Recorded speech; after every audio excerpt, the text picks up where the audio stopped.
Option చూపించట్లేదు. వచ్చింది. వచ్చిందమ్మా. ఓకే.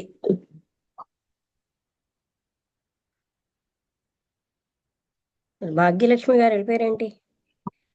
ఇంకా లేట్ అదే అవుతుంది వెళ్ళిపోయారమ్మా. నిన్న వీళ్ళని చూశానండి, వాడపల్లి క్రేజ్ వాళ్ళందరినీ.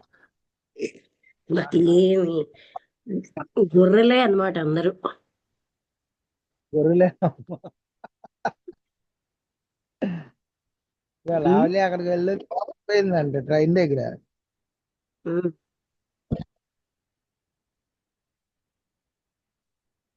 బాగా అయ్యిందమ్మా నిన్న క్లాసు. క్లాస్ బాగా అయింది. అన్ని అది బాగా చూసారు, అది చాలా అఫెక్షనేట్ గా అన్ని బాగున్నాయి. భాగ్యలక్ష్మి గారు పొద్దున్నే వచ్చేసారు అసలు. ఆహా, అక్కడికి భాగ్యలక్ష్మి గారు, వచ్చారమ్మా. ఆ, అదే ఆ చింతపండు అంత బరువు అనుకోలేదు. ఇంతకీ భాగ్యలక్ష్మి గారికి ఫోన్ చేయాలి. ఎందుకు వెళ్ళిపోయారు, లేదా కట్ అయిందో ఒకటికి. ఇవాళ అలా ఉంది వాతావరణం. ఇది అందాకలా రికార్డింగ్ స్టాప్ చేయనా? చేయండి చేయండి. మళ్ళా ఏం అవ్వదేమో అమ్మా. చేస్తే ఏమవుతుందో అన్నట్టుంది.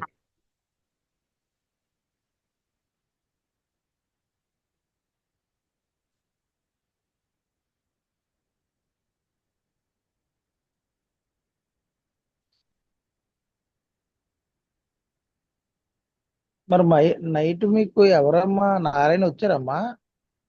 నారాయణ అక్కడే రెడీగా ఉన్నాడు స్టేషన్ లో. ఆ డ్రైవర్ కూడా దిగపెట్టకుండా నారాయణే అవన్నీ పట్టుకొని బరువులన్నీ ఇంటి వరకు రాత్రి 12 గంటలకు ఇంటికి వెళ్ళాడు. వెంటనే నేషనల్ సైబర్ హెల్ప్ లైన్ 1930 కి రిపోర్ట్ నారాయణ రాబట్టే జారీ చేసిన వారు మినిస్ట్రీ ఆఫ్ హోమ్ అఫైర్స్. అదే అంత రాత్రి అప్పుడు రాను నేను. అవునమ్మా, ఇబ్బంది కదా బాగా. 11 గంటలకి ఇక్కడ చేరుతుంది బండి. తన వల్లే అదే. వచ్చాను నేను. తను అన్నాడు గనక. అదే. భాగ్యలక్ష్మి గారు హలో వెళ్ళిపోయారేమి? హలో ఏంటి భాగ్యలక్ష్మి నర్స్? భాగ్యలక్ష్మి గారు మీరా? నేనండి భక్తిని మాట్లాడండి. అదే అదే అంటే భాగ్యలక్ష్మి గారు, ఇంకొక భాగ్యలక్ష్మి గారు క్లాస్ లోకి వస్తున్నారు, వచ్చి వెళ్ళిపోయారు, అందుకని ఆవిడికి ఫోన్ చేశాను. నిన్న జంగారెడ్డి కూడా వచ్చానండి, అవునండి. అక్కడ లెక్చర్ అయింది. మొన్న వచ్చాను, నిన్న అక్కడి నుంచి వచ్చాను. ఓకే అండి, మళ్ళీ మాట్లాడతాను. క్లాస్ అవుతుంది. నీలా భాగ్యలక్ష్మి గారికి చేసేసాను. ఎంతమంది భాగ్యలక్ష్మిలు ఉన్నారు? భాగ్యం సుజాత గారు.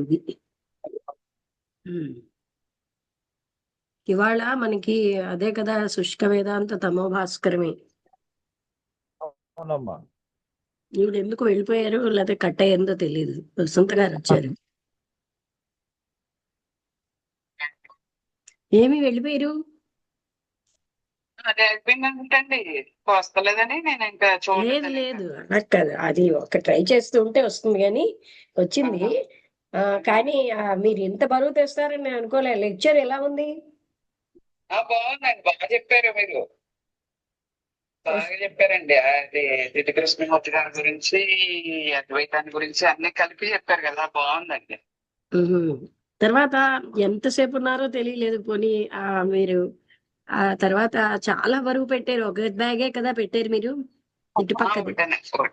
కానీ ఆ అబ్బాయి ఉండబట్టి తీసుకొచ్చాను నేను, లేకపోతే నేను. ఇచ్చింది అన్నట్టుగా వచ్చాను. కుదరలేదు. అక్కడ ఇక్కడ ఉన్న అబ్బాయి వచ్చాడు, అందువల్ల తనే అంతా పట్టుకున్నాడు. ఓకే అండి, మీరు క్లాస్ లోకి రండి. ఇప్పుడు రికార్డింగ్ అయ్యింది, ఇంతసేపు రాలేదు.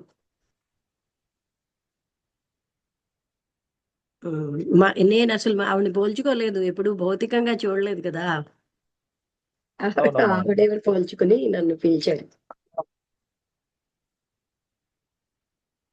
చెక్కి ఇదేమిటో అన్ని చోట్ల ఇవాళ ఏంటి ఇలా వస్తుంది, చెక్ యువర్ కనెక్షన్ అని ట్యాబ్ లో కూడా.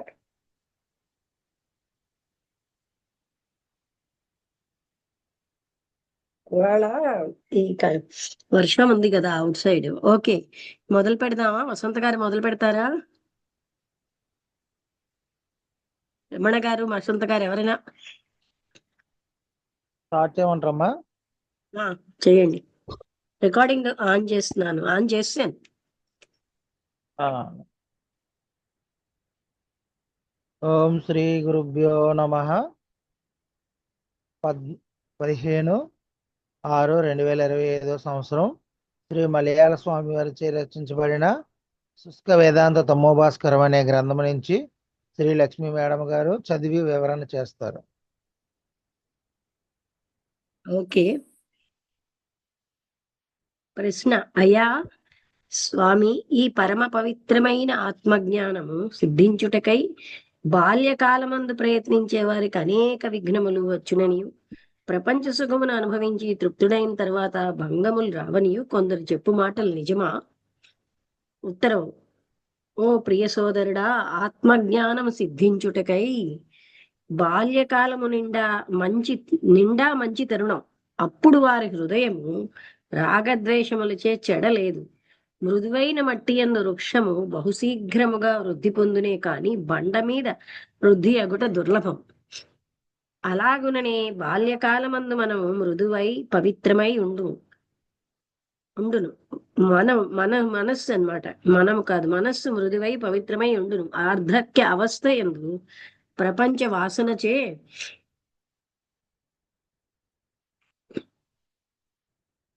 మలినమై కఠినమై ఉండును. బాల్యకాలమందు అజ్ఞాన వృక్షము అంకురమై ఉండును. అది వృద్ధాప్యముగా గొప్ప వృక్షమై శాఖోపశాఖలచే విస్తీర్ణమై ఉండును. ఒక చింత చెట్టు మొలకెత్తునప్పుడు గోటిచ్చే త్రుంచివేయవచ్చు. గొప్ప వృక్షమైన వెనుక దానిని నాశనం చేయటకే ఎంత కష్టము. లేక ఒక వెదురు లేతకాలమందు ఒకటి అయినను సింబులు పుట్టవు. అప్పుడు ఆ గుమి నుండి సులభముగా తీయవచ్చు.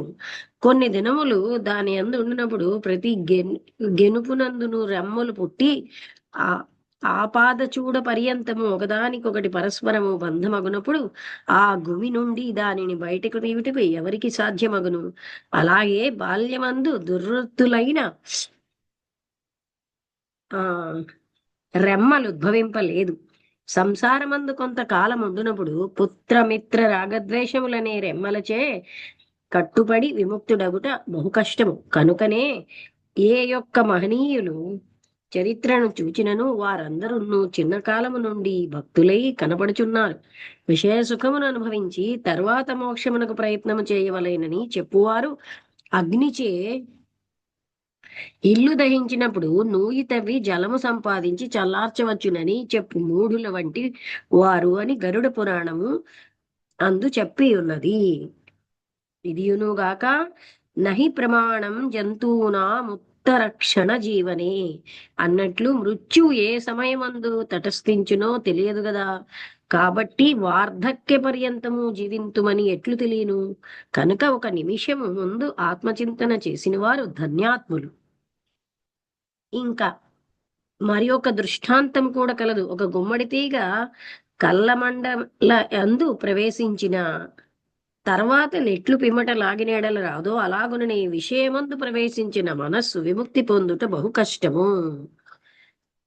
మహతా పుణ్యపణ్యేన క్రీతేయం కాయనౌస్త్వయా పారం దుఃఖోదీర్ఘంతుం తరయావన్న భిద్యతే యావన్ అభిద్యతే.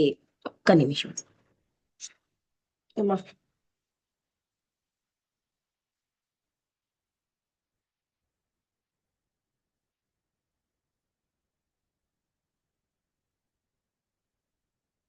అంటే,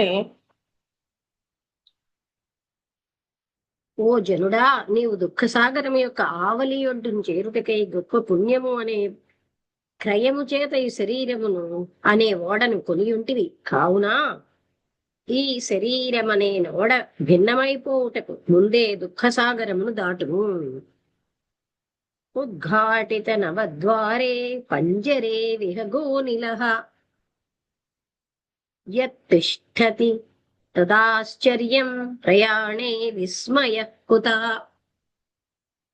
తెరవబడిన 9 వాకిళ్లు కల నవద్వారములు గల ఈ దేహము అనే పంజరము నందు ప్రాణవాయువనే పక్షి నిలిచి ఉండుట ఏది గలదో అది ఆశ్చర్యము గాని దీని నుండి వెడలిపోట ఎట్లు ఆశ్చర్యమగును అనుటచే ఉత్తర కాలము నమ్మరాదనుట సిద్ధము. కృష్ణ త్వదీయ పద పంకజ పంజరాంత రద్వై రద్యైపమే రద్యైవ మే విశతు మానస రాజహంస. రద్ ప్రాణ ప్రయాణ సమయే కఫవాత పిత్తైః కంఠావరోధన విధౌ స్మరణం కుతస్తే. ఓ శ్రీకృష్ణ పరమాత్మ, తామర రేకు వంటి నీ యొక్క పాద పంకజమందు నా యొక్క మనస్సును అనే రాజహంసము ఇప్పుడే ప్రవేశించుగాక.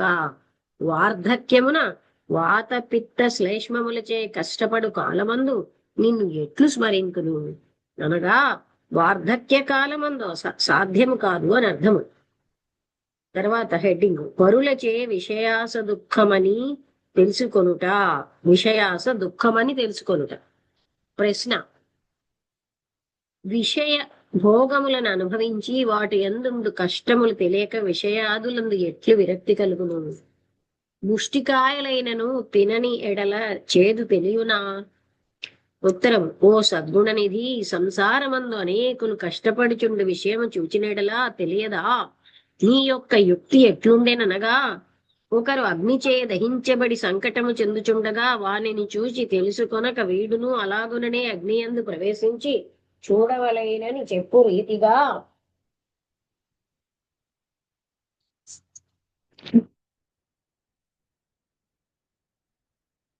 ఉన్నది. అలాగుననే తాపత్రయాగ్నిచే తపించు జీవుల యొక్క పరమ సంకటము చూచినా తెలియదా? లేక ఒకరు వృక్షమును నుండి కింద పడి కరచరణ దంతములు శిథిలమై దుఃఖపడు సంగతి చూచి ఎరుంగక వీడును చెట్టు మీదకెక్కి కింద పడి ఆ కష్టమును అనుభవించిన తెలియనని చెప్పు రీతిగానున్నది. నీ యొక్క ఊహలు ప్రక్షాళనార్థి పంకస్య పురాద స్పర్శనం పరం. అంటే పంకం అంటే బురద అనగా మలమందు ప్రవేశించి శుద్ధ చేయుట కంటే దాని అందు ప్రవేశించకుండుట శ్రేష్టమని శాస్త్ర సిద్ధము. లేక విషయమును భుజించి చికిత్స చేసి సుఖపడుట కంటే విషయము తినక ఉండుట మేలు కదా. సుఖమల్పం బహుక్లేశో విషయగ్రాహిణాం నృణాం అనంతం బ్రహ్మనిష్ఠానామితి వేదాంత డిండిమః. సంసార విషయమందుడు జనులు అల్పమైన సుఖమును బహు దుఃఖమును పొందుదురు. బ్రహ్మనిష్ఠులైన వారి సుఖము అనంతం. అసత్య సర్వ సంసారో రసాభాసాది దూషిత ఉపేక్షో బ్రహ్మ విజ్ఞేయమితి వేదాంత డిండిమః. అంటే అసత్యమైన ఈ నిస్సార సంసారము రసాభాసాది దూషితం. అంటే విషము కలిగిన క్షీరాన్నము వలె తిరునప్పుడు మధురముగాను తర్వాత ప్రాణహానియును కలుగునట్లు సంసారము ఆదిలో సుఖము అంత్యమందు కష్టమై ఉండును. కాబట్టి బ్రహ్మవేత్తలు అవశ్యము తెదించవలయను. సంసారమందు ప్రవేశించిన తరువాత దాని నుండి వదిలివచ్చుట మిక్కిలి కష్టము. అగ్నిని చూచి మిడతలు భ్రమసి ఆశచే అందులో ప్రవేశించి వెంటనే ప్రాణహాని కలుగునట్లు సంసారమందు సుఖముండునని భ్రమచే మనుజులు దానిలో ప్రవేశించిన ఎడల వారికి అదే ప్రాణాంతకమని భాగవతము ఏకాదశ స్కందములో చెప్పి ఉన్నది. లేక గాలమందున్న మాంసమును చూచి దాని లోపల నుండి అపాయము తెలియక ఆశచే మృంగిన చేపలు ఎట్లు నశించునో అలాగుననే విషయ సుఖమందు అంతర్భూతమైన కష్టము తెలియక మనుజులు నష్టపడుచున్నారు. మరి ఒకటి మూషికములకు హంతయగు బోనులో ఉంచి ఉండు పండ్లు తినుటకే ప్రవేశించిన ఎలుకలు ఎట్లు బయటకు వచ్చుటకు వీలు లేక కష్టపడుచుండును అలాగుననే విషయాసచే సంసారంలో ప్రవేశించిన వారు కష్టపడు కనుక నాయన దాని యందు ఆశను వదులు, అది మంచిది కాదు. మోక్షార్హులకు కాల సమయము చూడపని లేదు. ఓ స్వామి, ప్రశ్న: దేవా, తమరు దీనికి ముందుగా సెలవిచ్చిన ప్రకారము బాహ్య కాలమందు జ్ఞాన మార్గాన్ని అవలంబించ కాని ఎడల మోక్షములో దొరకదని చెప్పిన కొందరు యవ్వన కాలమందును, మరికొందరు వార్ధావస్థ ఎందును మోక్ష మార్గావలంబులై ఉండుటచే కాక, మరికొందరు బాల్యమందు జ్ఞానమును అవలంబించి పరిపూర్ణత్వం పొందుటకు మునిపే మరణించిన వారికి గతి లేదని తమ అభిప్రాయమా? ఓ నాయనా, బాల్య యవ్వన వార్ధక్యావస్థలయందు కూడా జ్ఞానం అవలంబించి ముక్తిని పొందవచ్చు. దీనికి ఒక కాల సమయము లేదు. బ్రహ్మవిద్ బ్రహ్మభవతి అని శృతి చెప్పుచుంది. అనగా ఏ సమయమందు బ్రహ్మము నిరుంగునో అప్పుడే వాడు బ్రహ్మమగుచున్నాడు. స్థిత్వా స్వామంత కాలేపి బ్రహ్మ నిర్వాణ మృచ్చతి అని గీతాశాస్త్రం కూడా చెప్పుచున్నది. అంటే ప్రాణము కంఠగతమైన అంత్యకాలమందైనను బ్రహ్మజ్ఞానమందు స్థిరత్వము కలిగిన ఎడలవాడు ముక్తుడగుచున్నాడని భావం. ఒకరు వార్ధక కాల పర్యంతము దరిద్రుడైనను అంత్యకాలమందు ఒక గొప్ప విక్షేపము దొరికిన నిక్షేపము ఆ దరిద్ర దుఃఖం పోయి ఎట్లు ధనవంతుడు అవుచున్నాడో, లేక గుహయందు బహుకాలము ప్రకాశము లేక చీకటై ఉండినను ఒక దీపముంచిన తత్సమయమందే అనాది కాలముగా ఉండిన అంధకారము తొలగినట్లును, ఒకరి హృదయమందు ఎంతకాలం వరకు అజ్ఞానాంధకారం ఉండినను ఎప్పుడు జ్ఞానము కలుగును అప్పుడే వాడు జ్ఞాని అయి ముక్తుడగును. మరియు ఒక్కరికి బహుకాలముగా నేత్రమందు తిమిర రోగం ఉండినను ఎప్పుడు దానికి దివ్యాంజనం వేయుదురో ఆ క్షణముననే చూపు తెలియనట్లా అనాది అయిన అజ్ఞానాంధకారము చే కూడి ఉండినను జ్ఞానాంజనం వేసిన ఎడల దివ్య దృష్టి కలిగి ముక్తుడగును. లేక ఒక కొండపై అనేక కాలముగా బడి ఉండిన కట్టెలు మొదలుగునవి అగ్ని సంయోగము చే ఎట్లు భస్మమగుచున్నవే, అలాగునని అనాది కాలముగా ఉండిన కర్మ సంఘం అంతయు జ్ఞానాగ్ని ప్రవేశించిన వెంటనే ధ్వంసమై ముక్తుడగుచున్నాడు. కాబట్టి ప్రాణం ఉన్నప్పుడు ఒక నిమిషం ముందుగా ఈ బ్రహ్మ విద్య అయిన బీజం ఎవరి హృదయమందు నెలకొనును వారే ధన్యాత్ములు. ఇక రెండవ ప్రశ్నకు ఉత్తరం: ఈ జన్మమందు జ్ఞానం అనుష్ఠించి పూర్తిగా నొందని వారి మరణానంతరగతి ఏమి అని కదా. బ్రహ్మ విద్యను అభ్యసించి వారికి జన్మమునందు మోక్షము కలగని ఎడల సుఖమందు అభిలాష ఉండిన వారు స్వర్గలోకములో అనేక కాలము దివ్యభోగం అనుభవించి ఉత్తమ కులమందు జన్మించి జ్ఞానము పూర్తి కొరకు చిన్ననాటి నుండి ప్రయత్నించి ఆ జన్మమునందు ముక్తుడగును. లేక అచ్చిరాది మార్గముగా బ్రహ్మలోకం ప్రవేశించి బ్రహ్మదేవుని వలన ఉపదేశం పొంది ముక్తుడు కావచ్చునని మరి ఒక మార్గము కలదు. ఒక్కరు బిఏ క్లాసు నందు చదువునప్పుడు పరీక్ష యందు 4 విషయములు నిన్నను దానిలో 3 విజయం పొందిన తక్కిన 1 మాత్రము మరు సంవత్సరములో పరీక్ష కావలనే గాని 4 కావలసిన ఆవశ్యకత లేదు. అలాగుననే ఈ జన్మమందు చేసిన ధ్యానయోగ శక్తి చే పరిపూర్ణము కాని ఎడల తక్కినది మరుజన్మమునందు చేసి ముక్తుడగును. మరియు పగలొక పనిని చేయునప్పుడు పూర్తి కాక మునిపే రాత్రి అయిన ఎడల రాత్రి అంతయు ఆ పని అందు విచారం ఉండి సూర్యోదయమైన వెంటనే ఆ పనికి పోవునట్లు ఈ జన్మమునందు జ్ఞానము పూర్తి కాక మరణం పొందిన వారికి ఆ జ్ఞానమందే సర్వదా మనసు పోవును. కానా వేరుగా మరి ఒక విషయమునకు మనసు పోదు. ఎప్పుడు జన్మము దొరుకునా అను చింతతో కూడి ఉండి జన్మమెత్తిన వెంటనే జ్ఞాన మార్గమందు ప్రవేశించినే గాని సంసారమందు ప్రవేశింపదు. అట్లున్న వారే చిన్నతనము నుండి భక్తులై కనబడుచున్నారు.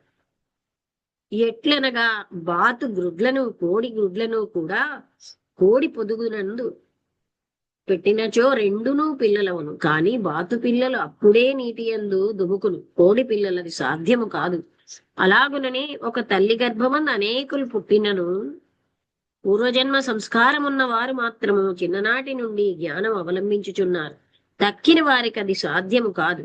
లేక కాకుల గూటియందు దాని గ్రుడ్లతో కూడా కోవెలయు తన గ్రుడ్లను ఉంచును. పిల్లలైన తరువాత వర్ణమును స్వభావమును కాకి పిల్లలకు కోవెల పిల్లలకు ఒకే విధముగా నుండి స్వరములు మాత్రము వేరుగా నుండును. కోవెల యొక్క మనోహర స్వరమును కనిపెట్టిన కాకులకు దానితో విరోధము గలుగురా అదే వేరుగా పోను. అలాగుననే ఒక మాతృగర్భమందు పుట్టిన అన్నదమ్ములు అక్క చెల్లెండు అందరూ ఒక మాదిరిగా ఉండినను పూర్వజన్మ సంస్కారం గలవాడు కొన్ని దినములు పోయిన తర్వాత భజన ధ్యానములకు ఆరంభించును. వానికి సంసార విముక్తి కూడా కలుగును. అప్పుడు వారి కుటుంబస్తులకును వానికి నీ గుణములు పరస్పరము పట్టక మనోవిరక్తి కలిగి వాడు వీరినందరినీ త్యజించి విరాగి అయిపోను. పార్థ నైదేహనాముత్ర వినాశస్తస్య విద్యతే నహి కళ్యాణకృత్ కశ్చిద్ దుర్గతిం తాత గచ్చతి. నువ్వు పార్థ, యోగ ధ్యానములను అవలంబించి పూర్తి కాక మునుపు మరణం పొందిన వారికి పరలోకమందు గాని ఇహలోకమందు గాని దుఃఖమునకు కారణం లేదు. నాయన, శుభకర్మము చేయువాడెవడైనను ఎప్పటికైనను దుర్గతి పొందడు. ప్రాప్య పుణ్యకృతాం లోకా ముషిత్వా శాశ్వతీ సమాః శుచీనాం శ్రీమతాం గేహే యోగభ్రష్టోభిజాయతే. యోగభ్రష్టుడైన వాడి శరీర పతనానంతరము పుణ్యవంతుల లోకము పొంది అచ్చుట బహుకాలము సుఖమును అనుభవించి పరిశుద్ధులను శ్రీమంతులను అయిన వారి గృహమందు పుట్టుచున్నాడు. అథవా యోగినామేవ కులే భవతి ధీమతాం. బుద్ధిమంతులై జ్ఞానవంతులుగా యోగులైన వారి కులమందైనను జన్మింతుడు. తత్ర తం బుద్ధి సంయోగం లభతే పౌర్వదైహికం యతతే చ తతో భూయః సంసిద్ధౌ కురునందన. అందుకని ఓ కురునందన, ఈ జన్మమందు పూర్వదేహమందు అభ్యసించిన ఆ బుద్ధి సంబంధముకు యోగానుష్ఠానమును పొందుచున్నాడు. అప్పుడు తక్కిన యోగం పూర్తి కొరకు చిన్ననాటి నుండి మిక్కిలి అధికముగా ప్రయత్నించు స్వభావము గలవాడను. పూర్వాభ్యాసేన తేనైవ హ్రియతే హ్యవశోపినః హ్యవశోపి సహ జిజ్ఞాసురపి యోగస్య శబ్ద బ్రహ్మాతి వర్తతే. పూర్వజన్మమునందు చేసిన యోగ ధ్యానముచే విషయమందు పరవశుడైనను బలాత్కారముగా మనసును విషయం నుండి ఆకర్షించు. జ్ఞానమును తెలియగోరువాడు కూడా వేదమును అతిక్రమించిన బ్రహ్మపదము పొందుచున్నాడు. తెలియుటకై అభిలాష గలవాడే బ్రహ్మపదము పొందుచున్నప్పుడు అభ్యాసము చేయు అని సంగతి చెప్పవలయునా అని భావము. కాంతము ఎలాగున ఇనుమును ఆకర్షించునో అలాగుననే పూర్వజన్మ సంస్కార శక్తియును కాంతము విషయాదుల నుండి మనస్సును ఆత్మధ్యానమునకై లాగును. ఇది శ్రీకృష్ణ స్వామి అపార కృపచే చెప్పినారు. అనగా, జనులారా, ధ్యానయోగమునకు సాధ్యము లేని ఎడల చేయవలయునడి ఉద్దేశమైనను ఉంచుకొందురుగా. విచారము బీజం వంటిది. బీజము పెట్టిన ఎడల ఒక సమయం మందు మీకు తెలియకనే మొలక వచ్చును. అప్పుడు మీరు ధన్యాత్ముల కుదురని భావము. ఇదండి. అంటే నెక్స్ట్ జన్మకి అది కంటిన్యూ అవుతుంది అని. నరక స్వర్గముల విమర్శ.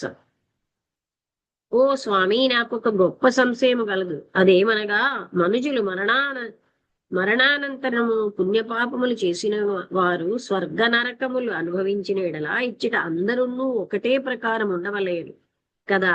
అట్లు కనబడుట లేదు కనుక నరక స్వర్గములను సత్యమని నమ్ముటకు వీలు లేదు. ఉత్తరము: ఓ నిర్మల హృదయము గల సోదరుడా, అట్లు చెప్పకూడదు. బహుపాతకము. మన ఋషీశ్వరులు ఎప్పటికీ అబద్ధము చెప్పువారు కారు. వారందరూ నరక స్వర్గాదులకు త్రిలోకములందు సంచరించిన వారై ఉన్నారు. దీని రహస్యము లోతుగా దిగి యోచించిన ఎడల కనందగును. ఎట్లనగా, జీవుల యొక్క పుణ్య పాపానుసారముగా పాపము చేసిన వారు కొంత పాపం మాత్రము నరకమందు అనుభవించి తక్కిన పాపమునకు భూలోకమందు కష్టజన్మ వెత్తవలైనని యమధర్మరాజు విధించుడు.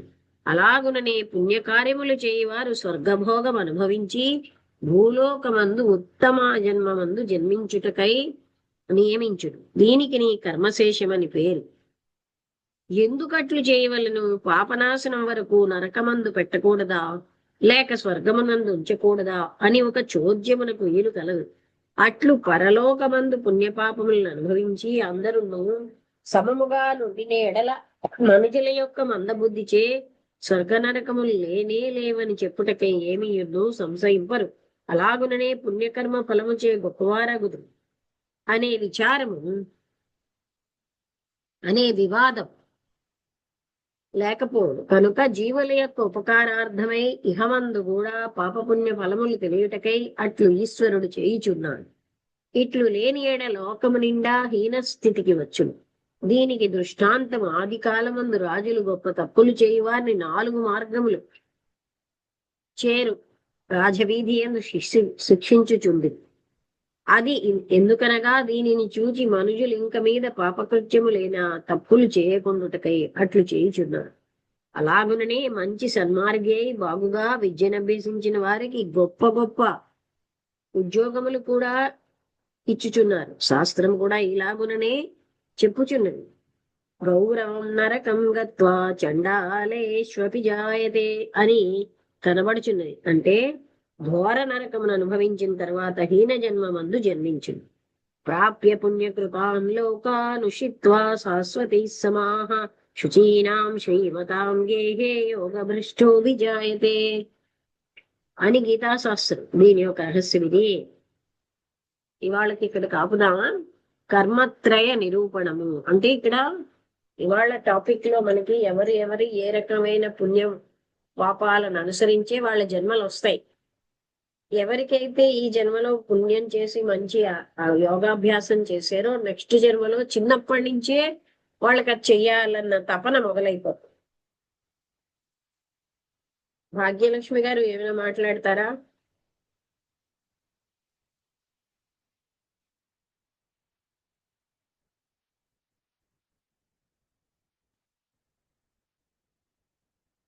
అందరికీ అర్థం అవుతుంది కదండి, వేరే వాళ్ళని చెప్పమనండి.